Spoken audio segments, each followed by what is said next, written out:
Good morning, everyone. It's our pleasure to be here this morning. Beautiful New York City. To my left, we have Dr. James Malatras, who's been working on, among other things, the school reopening plan, and he's here to talk to us about that today. To my right, Melissa DeRosa, Secretary to the Governor. To her right, Rick Cotton, who is the head of the Port Authority, who's been doing an extraordinary job overall building LaGuardia Airport, the first new airport in the United States in 25 years, redoing John F. Kennedy Airport.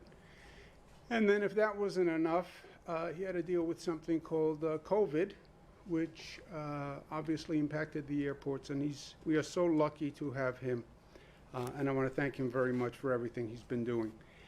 This morning, we're going to be joined by Mayor Bottoms, Mayor of Atlanta, and she's going to join us this morning. Good morning. How are you, Mayor? Good to be with you. I don't know if the audio is working, so I will buy some time. Mayor Bottoms, we've been watching you. We're your neighbors to the north, and we've been watching you and what you've been going through. And first, I hope you're feeling well, and I hope your family is feeling well. On top of everything, you have to be dealing with the COVID virus yourself.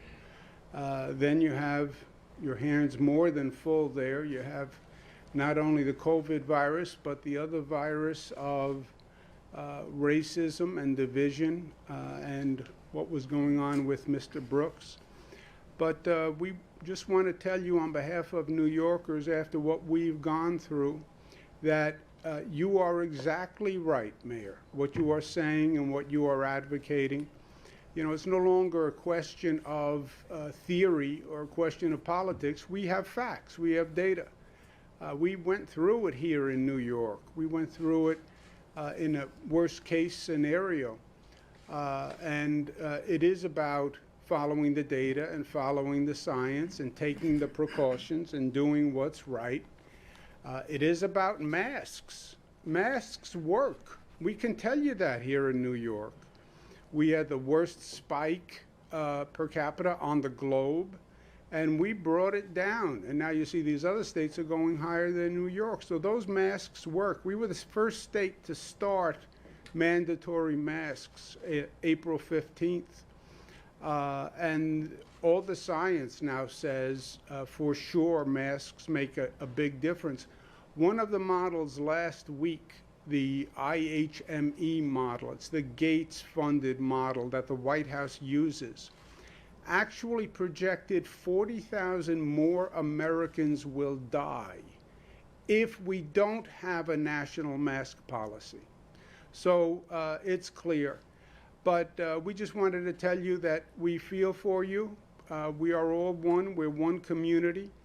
I applaud your leadership. You really get to see what an elected official is made of when the pressure is on. And you have more than risen to the occasion. You've been inspiring. They refer to you as a rising star, and they are all correct. And we are with you. Anything we can do for you or the city, we stand ready. We remember how good the people across this country were to us. When we were in the midst of it, I asked for volunteers from across the United States, nurses, doctors, to come help in our hospitals. 30,000 people volunteered to come to New York in the midst of it and work in our hospitals. It was such an act of generosity and love that it was really touching. So we're here for you, the concept of pay forward. Whatever we can do on any level, we have people who've been through this and actually know, and we stand ready. But you're right, keep going, stay strong. The facts will bear out. It's about saving lives, and you're doing exactly the right thing. And the numbers are going to show that. So thank you for taking some time to be with us today. Mayor?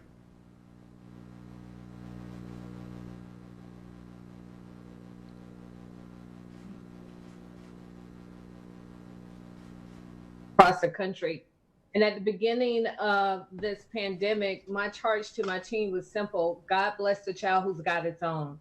And I had no idea that we would have to go it alone in so many ways. I thought that it was more geared towards the lack of leadership we had at the federal level, but it has proven to be equally challenging at the statewide level. And my family is an example of what's happening across this country. We had an asymptomatic child in our home for 8 days before we knew that that child was asymptomatic. And by that time, my husband and I had contracted COVID unnecessarily, I would imagine, because we would have taken precautions to protect ourselves. Thankfully, by the grace of God, we don't have underlying health conditions and we are all on the mend. My husband is feeling a lot better, but for so many people across this country, that is not their story and their outcome is so very different. So in Atlanta, when we saw that we were in a very different place than the governor's leadership was taking us, we convened an advisory committee in our city comprised of health experts, small business owners, Fortune 500 representatives, colleges and universities, just really a representation of our community. And they made some very clear recommendations on where we needed to go with reopening, a phased approach.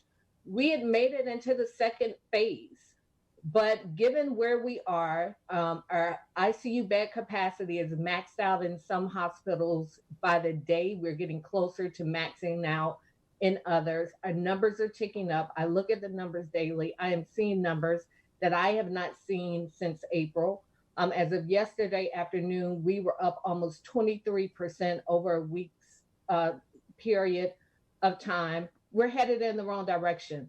So as a city, we've recommended that we go back to phase one, which is essentially a stay-at-home order. Also, we've instituted a mask mandate.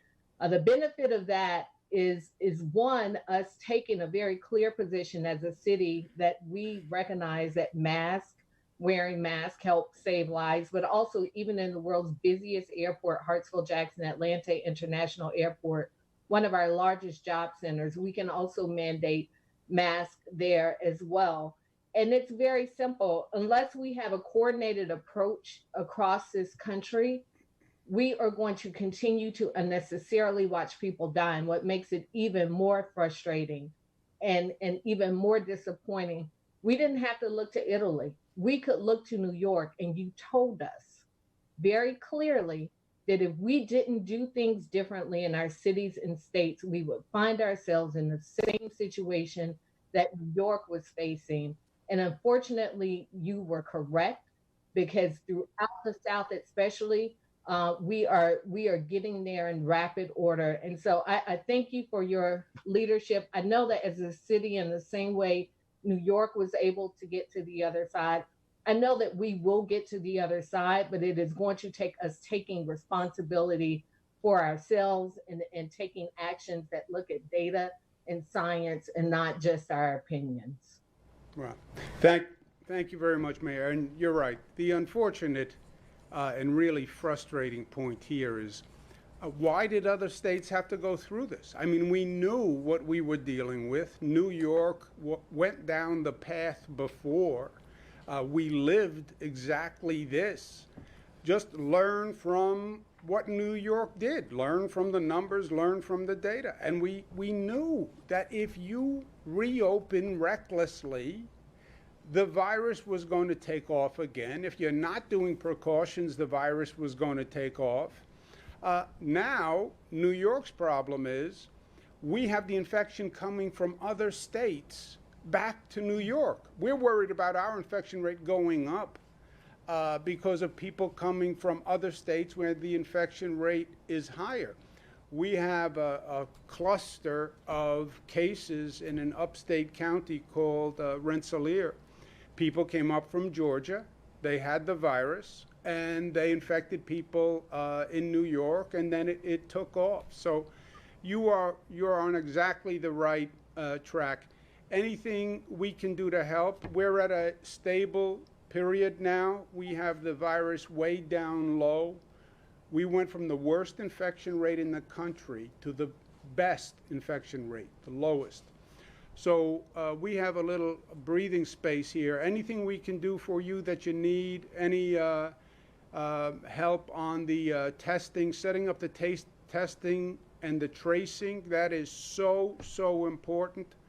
And we've been through that. So you have an open offer, whatever you need, but we're also 100% behind you. And we wish you Godspeed in your health recovering. And we hope that Atlanta, under your guidance, comes back quickly, and anything we can do, we stand ready. Thank you, Governor. And that's exactly what we need assistance with. Testing that gets people results very quickly, and also the contact tracing, because we know that's extremely important for us to help slow the spread. So I appreciate your offer to help, and we certainly would be appreciative of that assistance. Well, we can do that. We have. I'll arrange it with your team, but we'll put together people who've done the testing for us and the contact tracing. We actually worked with Mike Bloomberg, former mayor of New York City. And because nobody knew what a contact tracing program was. And we worked with the former mayor who stepped up and brought Johns Hopkins to the table, and we came up with a training program and a whole software program. So I'll send a team down to Atlanta, and they can work with your people, and whatever we know and whatever we can share, we will do.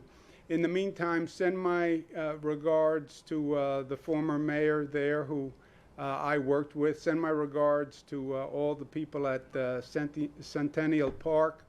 When I was HUD secretary, I did a lot of work in Atlanta, a lot of good work. I have a lot of fond memories. So send my regards to everyone. I'll get that team together, and they'll come down to Atlanta as soon as it works for you. Thank you for being with us, Mayor. I appreciate it. Thank you. My pleasure. Thanks. Okay. Godspeed to the mayor. Where are we? Today is day 135. Let's talk about some facts first. Where are we? 792 hospitalizations today. That is very good news. Lowest since March 18th. You look at our rate of transmission all across the board. Every region, we see good numbers. And again, we have more data than any state in the country. So we live and die by the data, and all the numbers are good. You look across New York City, the county numbers, they are all good and they are all consistent. You have a little deviation from day to day. That's statistically irrelevant, but there's all good news in the numbers across the state and across the city. Death toll for yesterday is 10 people. Again, we'd love to see that number at 0, but compared to where we have been, that is a very good place to be. You look at the 3-day average, and you see there the whole slope of what we've gone through. You see the descent, and the experts say to me, you'll never really get to 0 on the number of deaths because people die. This is a condition like pneumonia. It attacks the respiratory system. So people who are very ill can contract COVID, and it can be the cause of death. But that's where we are now. We did 51,000 tests yesterday, and it was just over 1%. So it is all good news on where we are as a state. And the numbers show that what we have done in terms of our reopening strategy and our plan has worked. We have been reopening for weeks now. Over 1 month we started reopening. And we expected, after the reopening, we expected the numbers to tick up. They haven't ticked up. They've actually gone down. So the reopening strategy has worked. New York State SMART has worked, and it shows that this nation can defeat COVID. There was no reason to have these states on the increase. New York inherited a spike. Remember where we started. We were handed this high infection rate because nobody knew the virus had come from Europe. So we started with a high spike. We had to get that spike down. The other states didn't start with a spike. They just had to stop it from increasing. And with all we did in New York and all we knew, they were just blind to the reality. And again, I want to congratulate New Yorkers who really stepped up to the plate, and they did what they had to do. And it was hard. Social distancing, close businesses, close schools, stay at home. It was hard, but they did it. We now get to the question of reopening schools. There is a state formula that will determine if it is safe to reopen schools, okay? So open schools or not, there's a state formula that determines it. There are then state guidelines as to how that school reopens, right? State formula determines if it reopens. If it reopens, the second question is how, and that will be done by state guidelines. But the question of school opening is like the question of reopening the economy. Reopening the schools, reopening the economy. It's the same conversation. And by the way, it's the exact same conversation with the President of the United States. We talked about reopening the economy, and he said, just reopen the economy. There's no reason for any of this stuff, phases, data, masks, it's all baloney, just reopen. Yeah, we saw how well that worked. Go ask Florida and Texas and Arizona how well that worked. On schools, what does he say? Reopen the schools. Just open them up. Don't worry. Yeah. He was wrong on the economic reopening. He's wrong on the schools reopening. Everybody wants to reopen the schools. I want to reopen the schools. Everybody wants to reopen the schools. It's not do we reopen or not. You reopen if it is safe to reopen. How do you know if it's safe? You look at the data. You don't hold your finger up and feel the wind. You don't have an inspiration. You don't have a dream. You don't have an emotion. Look at the data. We test more. We have more data than any state. Look at the data. If you have the virus under control, reopen. If you don't have the virus under control, then you can't reopen, right? We're not going to use our children as a litmus test, and we're not going to put our children in a place where their health is endangered. It's that simple. Common sense and intelligence can still determine what we do, even in this crazy environment.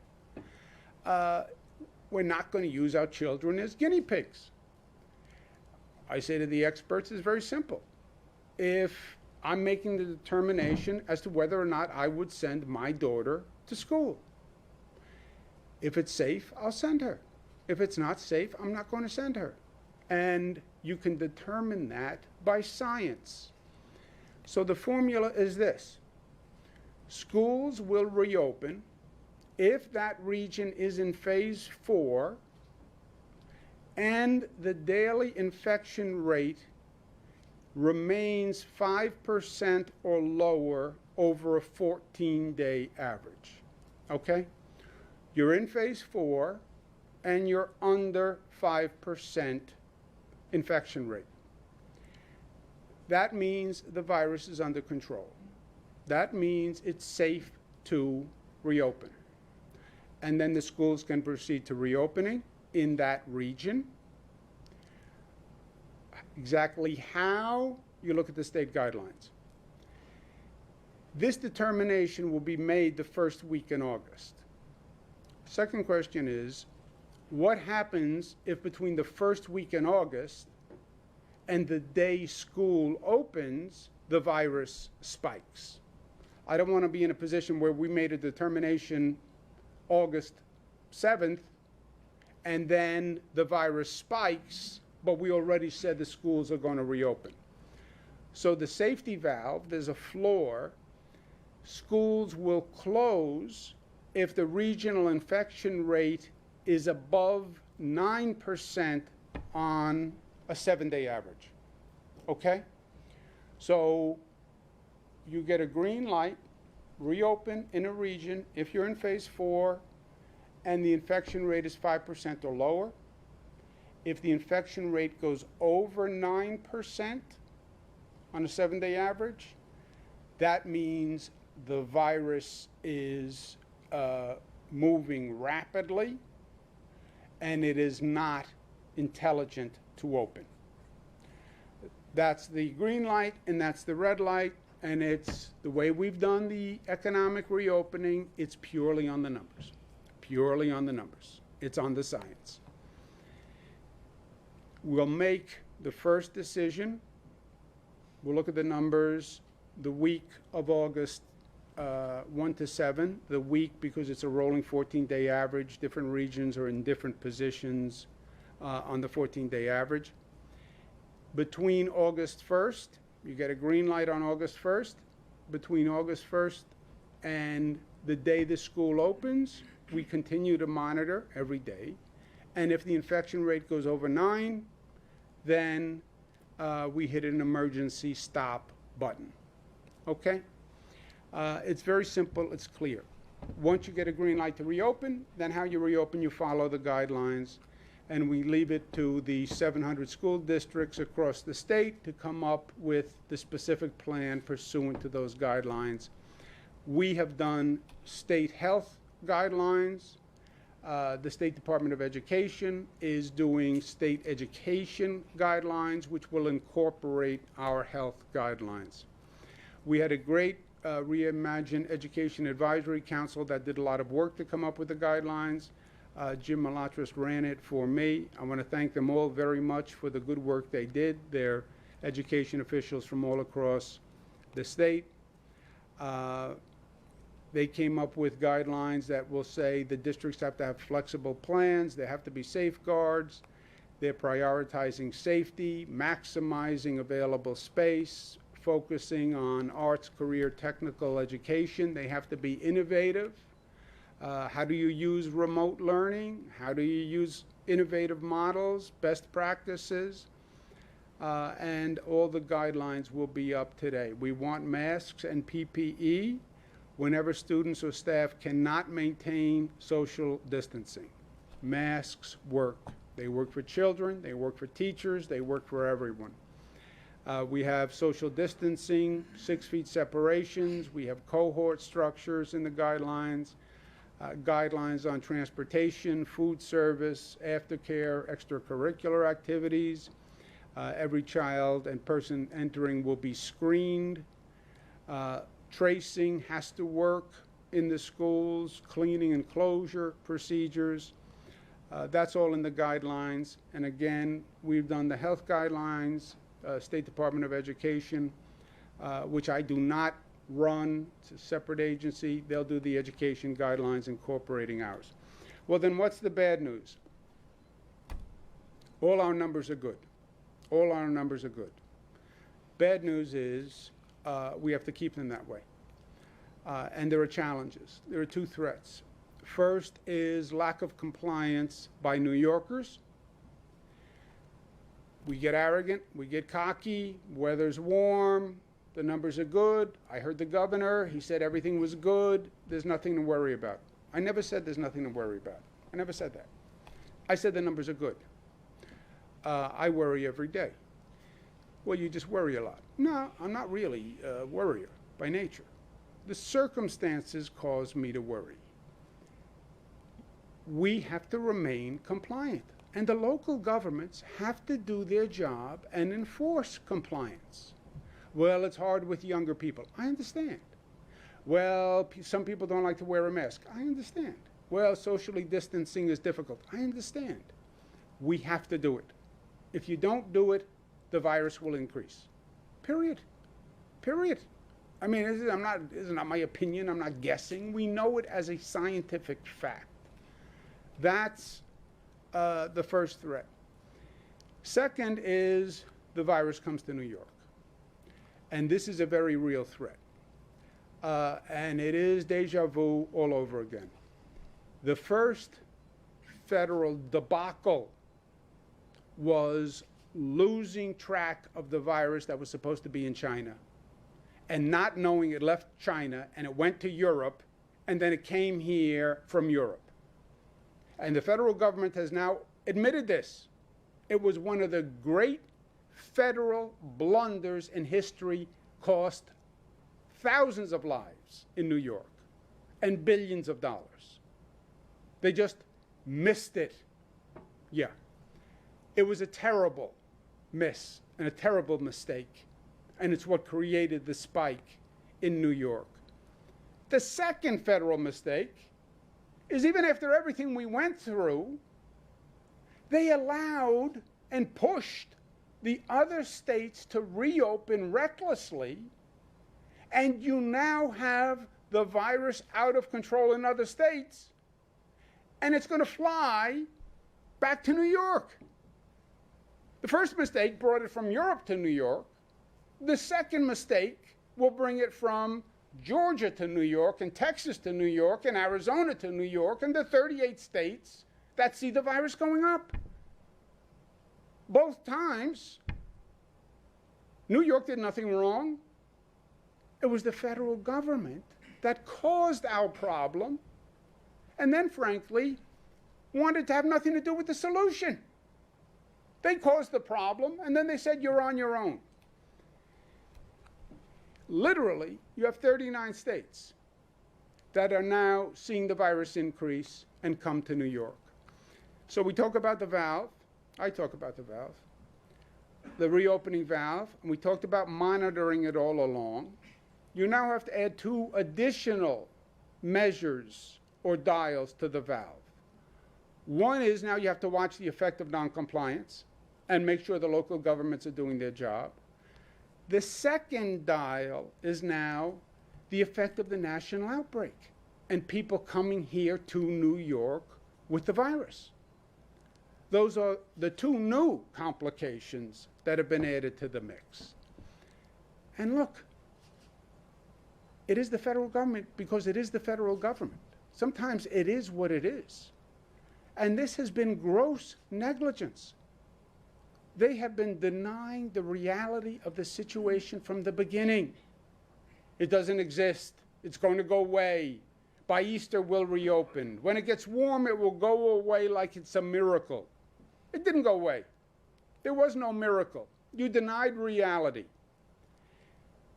This is their political agenda over public health policy.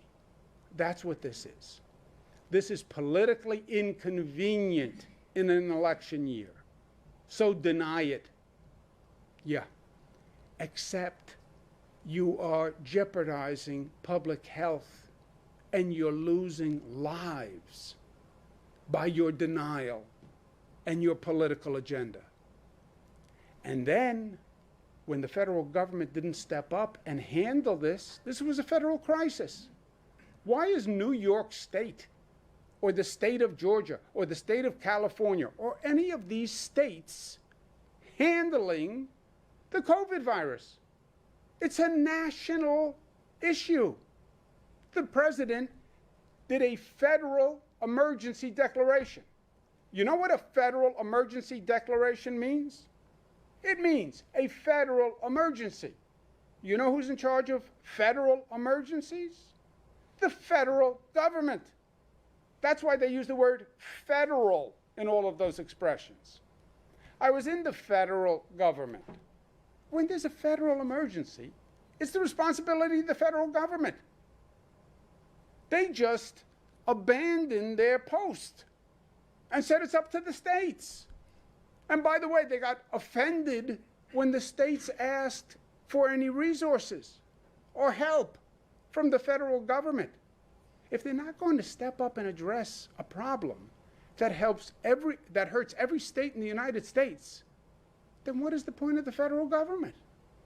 I mean, if you don't see that as your role, what is the role? And now the president is attacking science. What a surprise. No surprise. He's been attacking science from day one. The denial of reality was to deny science. And he's done that from day one. At the end of the day, science trumps politics. Politics does not trump science. You don't defeat a virus with politics. You defeat a virus by using science and medicine. That was true from day one. President now says his own health officials are lying about the virus. His own CDC health officials are lying about the virus. Well, if the president is telling the truth, you know what he should do? He should fire them. He should fire them. You know what I would do if I believed my health commissioner was lying? I would fire him. If I said in this room, my health commissioner is lying about the coronavirus, you know what your first question would be? Governor, if you say he's lying, how do you not fire him? How do you keep him in charge of health policy if you say the person is lying? Because someone is clearly lying to the American people. And people are dying because of it.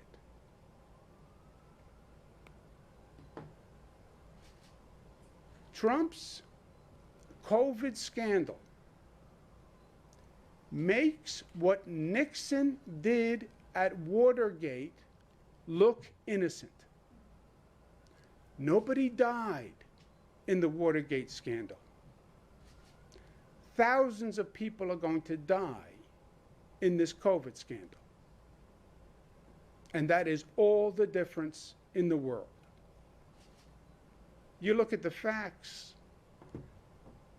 The facts clearly demonstrate Trump was wrong from day one. And New Yorkers have been right from day one.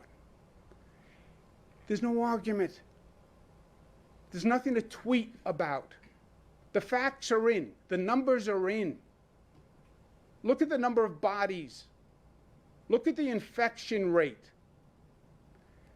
New York's numbers have declined while the nation is going up. New York is down 70%. These other states up over 800%. Florida up 1,300%. Who's right, who's wrong? What's there to argue about? Those are the numbers. Tell me the numbers are wrong. It's all across the country, and it is undeniable. And it's now a threat to the state of New York. We have done a quarantine for the highest risk infection states. We know there have been instances of noncompliance.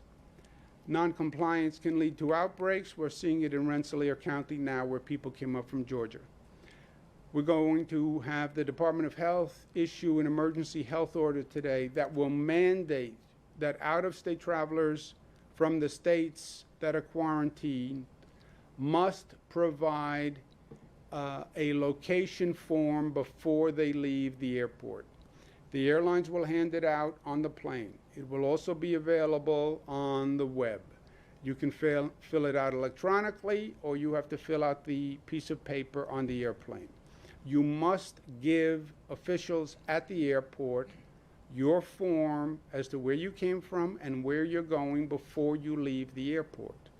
It will be enforced in every airport in the state of New York. Downstate, the Port Authority will enforce it. If you leave the airport without providing the information, you will receive a summons immediately with a $2,000 fine. If you leave the airport without filling out the information, not only can you have a $2,000 fine, you can then be brought to a hearing and ordered to complete mandatory quarantine. Okay? None of this is pleasant, but we've gone through this before. We went through this when Rick Cotton and people at the Port Authority watched 3 million Europeans, people from Europe, come into this state and bringing the virus. Fool me once. We can't be in a situation where we have people coming from other states in the country bringing the virus again. It is that simple. Again, Port Authority will do the enforcement in downstate New York. The other airports will do it in upstate New York. The general point is we have to stay diligent. New Yorkers have been truly amazing, and what they did was historic. They tamed the beast because they are New York tough, which means smart, united, disciplined, and loving. Those were the facts. I now want to give you an opinion. In this case, it's a very personal opinion, but very personal. There's personal, then there's like very personal, which is even more personal than just personal. We went through 11 days of hell. Everybody processed it their own way. I saw it as climbing a mountain, and you had to climb that mountain every day, and every day was hard, and every day climbing the mountain, you didn't even know how high the mountain was. And at the same time, you were designing the mountain because our behavior was going to design the mountain and design the plateau and the peak. When will the virus stop? When you stop the virus, is what the experts would say to me. It was like a cruel riddle every day. When do the deaths stop? When does the infection rate stop? When you stop it. What does that mean? When the social distancing works, when the close down policies work, when the masks work. So you're climbing a mountain and you are designing the curve of the mountain. It ends when you say it ends, right? This was traumatizing for people. And on a personal level, economic level, it was frightening, it was isolating. Everyone had their own demons they were dealing with. I had my own demons and my own fears. I'm afraid for my mother, afraid for my kids, afraid for my brother. Everyone had their own pain and their own trauma to deal with. But what we went through and what we did was historic. Because we did tame the beast. We did turn the corner. We did plateau that mountain. And then we came down the other side. And they will be talking about what we did for decades to come. It really was an historic moment. Personally traumatic, socially traumatic, and historic. So, I love history. I love poster art. Poster art is something they did in the early 1900s, late 1800s, when they had to communicate their whole platform candidacy on one piece of paper, right? You wanted to run a campaign. They didn't have TV commercials. They didn't have mail. They didn't have any of these things. So they got their whole message on one piece of paper. And it always fascinated me. I use so many words. What if somebody said, okay, no words. Paint me a picture that tells the story of what you're trying to say. That's poster art. And it's helped me because it's been like a relief valve. Not that I don't have joy every day dealing with you guys, but I could go and just use a different side of my brain. And this was the most famous, the William Jennings Bryan with the octopus. He's fighting the octopus, and the octopus is corporate trusts that are taking over the economy, right? You could almost do that again today. So over the past few years, I've done my own posters on that capture that feeling. I did this one for the State of the State, Ship of State, that was sailing in this sea of division, right, back in January. Well, in any event, so I did a new one for what we went through with COVID. And I think the general shape is familiar to you. We went up the mountain, we curved the mountain, we came down the other side. And these are little telltale signs that, to me, represent what was going on. That big arrow that goes right up through it, that was the economic models, right? We needed 120,000 beds, we needed 140,000 beds, and those models shot straight up. We had to bend the curve despite those models. We needed 30,000 ventilators, that model said. We almost get to the top of the mountain, economy falls.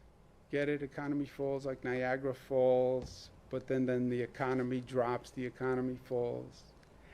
And the economy comes running down. Timeline on the bottom from day 1 to day 111. It's roughly scaled. And then little visuals of what was going on. Starts on day 1. Little octopuses to tell, back to the William Jennings Bryan poster. Zach got that right away. First comes on a cruise ship, the COVID virus, right? We start the daily briefings. It's Jim Malatras and Stephanie Benton. Hand sanitizer. We have the winds of fear are blowing. Everybody's afraid. We have the plane bringing 3 million people from Europe, and that's how COVID came, through the clouds of the federal government, CDC, etc. Testing, hospital surge, Javits Center. We're pulling down the curve together, right? 111 days of hell, the New Rochelle hotspot, first hotspot cluster, testing, tracing, nasal swab, cute little button nose. I'm driving once again.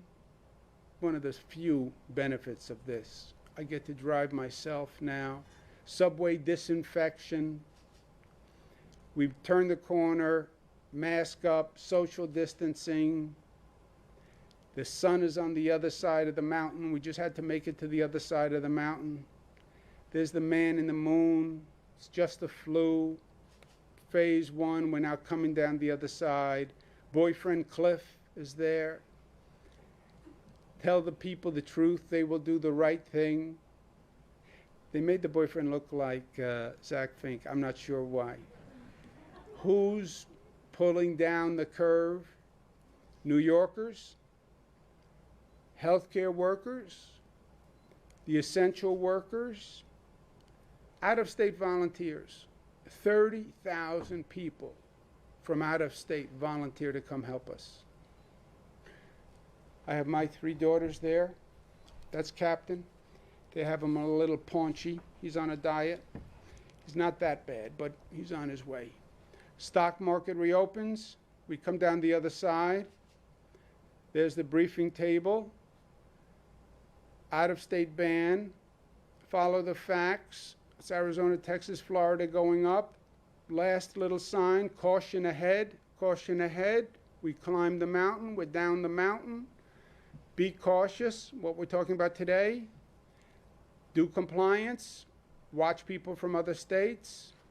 And we're still in the sea of division, which I talked about in January. Even worse, George Floyd murder, racial tension, protests, even worse than it was. So, New York tough, smart, united, disciplined, loving, in case you haven't heard that before, because love wins at the end of the day. Love is the rainbow. Timeline on the bottom. We forged community, and community wins. And you were part of it. And I'm going to give you a poster, because you were a part of it. Andrew.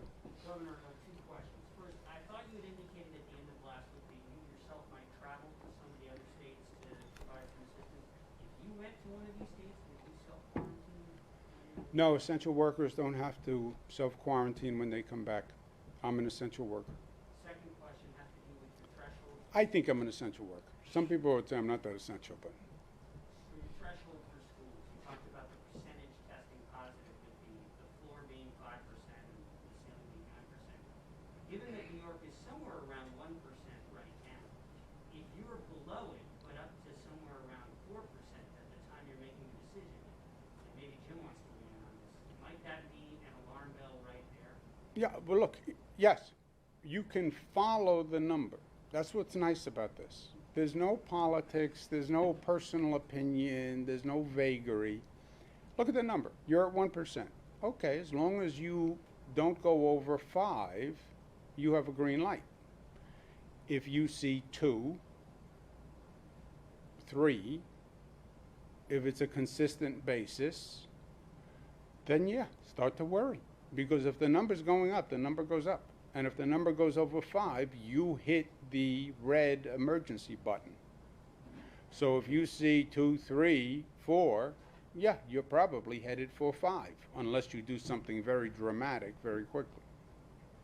I wonder if you could respond to AOC's comments, I believe it was yesterday, regarding the uptick in violence in the city. She said it's probably the result of people not having their rent canceled, people needing to steal some bread. I think experts would say that's not the case, at least when it comes to shootings. I'm wondering, number one, your reaction to that. Is that the kind of comment that ends up filling the belief when there's a lack of explanation from city officials, including the mayor? Well, look,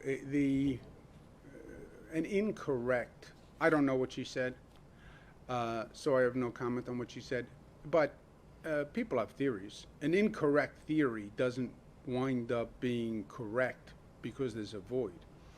And I think we have been talking about what's going on. I don't think there is one answer, but I think you raised a good point last week. I think there are a number of contributing factors.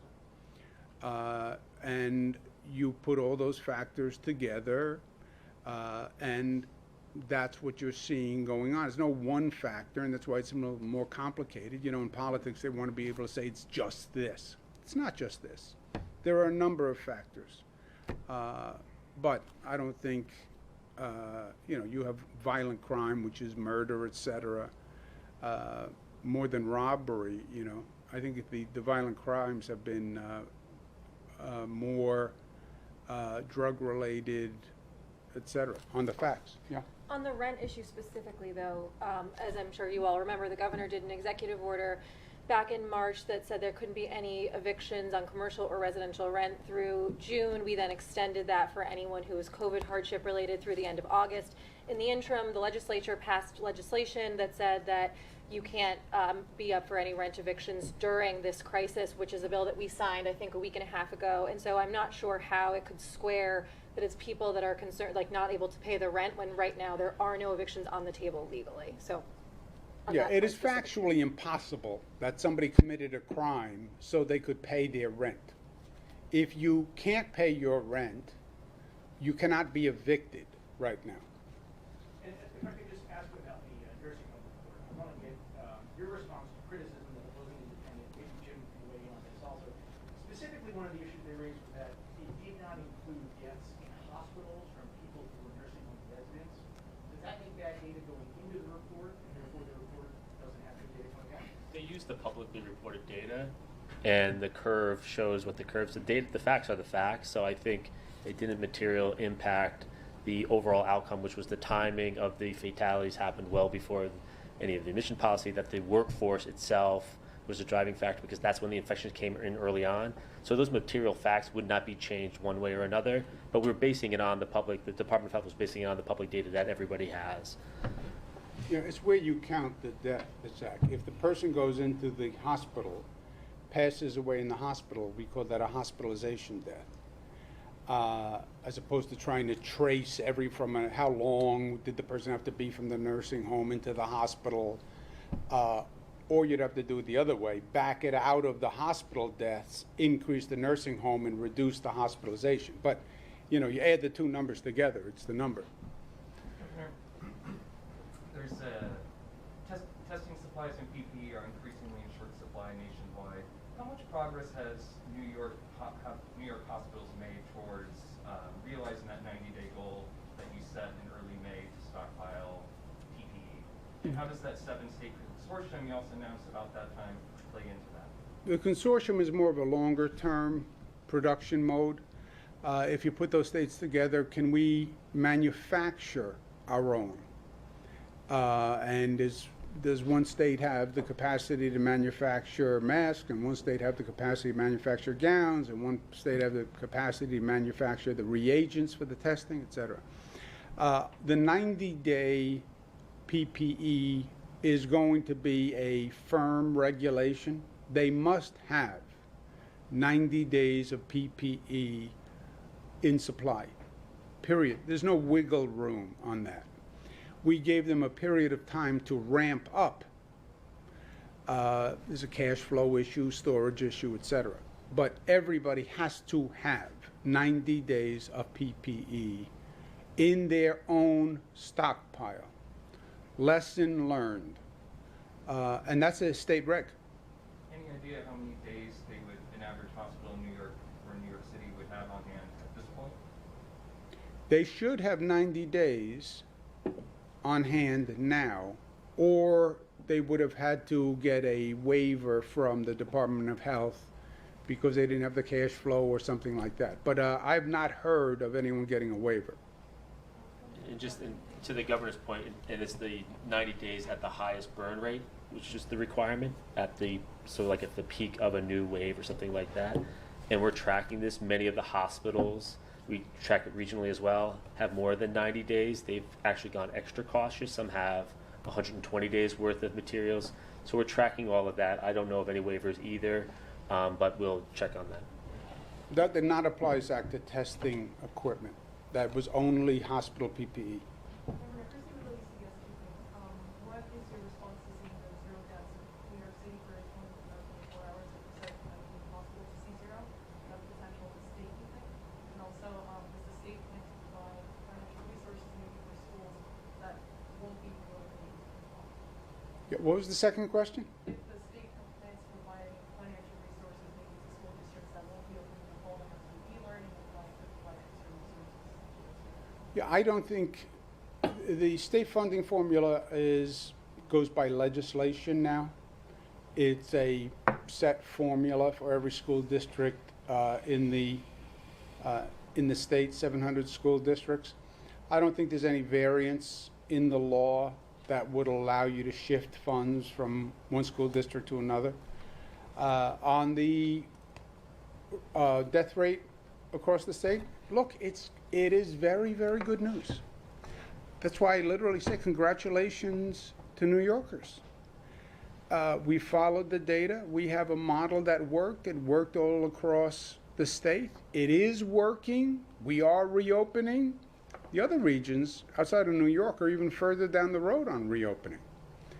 And the numbers are all good. Yes, we have compliance issues, especially downstate New York and Long Island. But it's been great news. I want to look ahead. You know, if it was just today, I'd say great, all great. But we've all learned the hard way. Look ahead. What's the next shoe that could drop? I'm worried about people coming to New York. You are not a hermetically sealed bubble, right? Somebody lands in New York, they come through Rick's Airport, they come through JFK, LaGuardia, Newark Airport. I remember the first positive we had was a health worker coming back through the airport. And I remember what that started. First case.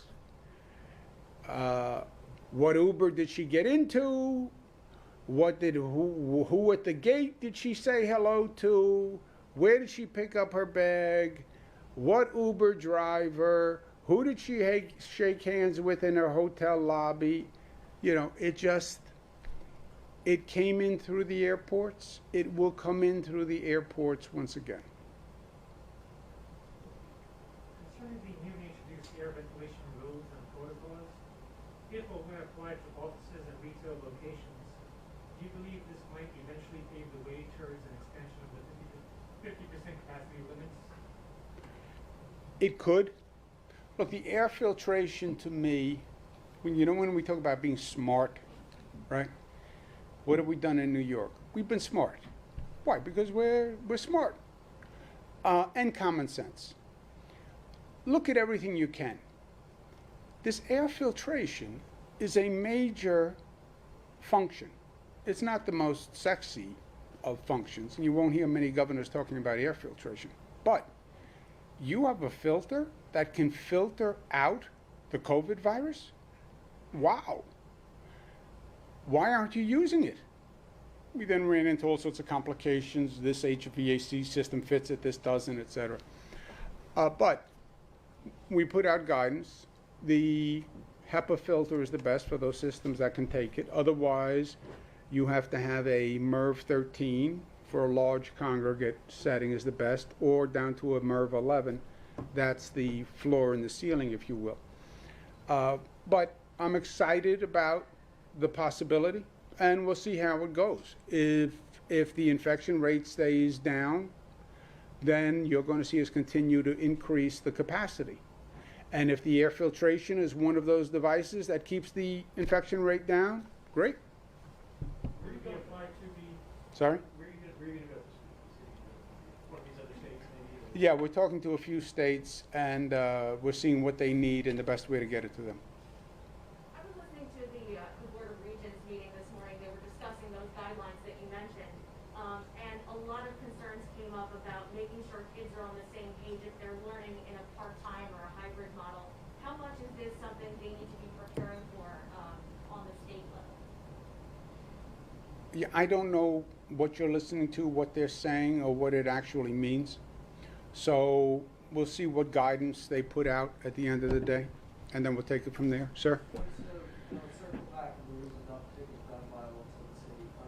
During his press conference this morning, the mayor tied it largely to widespread availability of illegal guns on the street. You just said that you don't tie the uptick in one single cause. Do you agree with the mayor there, or do you think that there are? I have not heard that there was an uptick in the availability of illegal guns.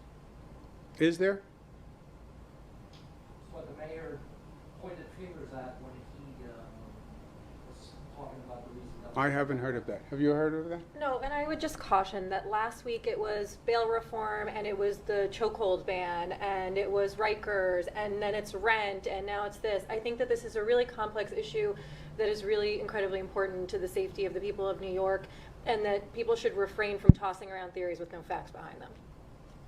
Governor, Yeah, or let's someone who didn't answer. Yes.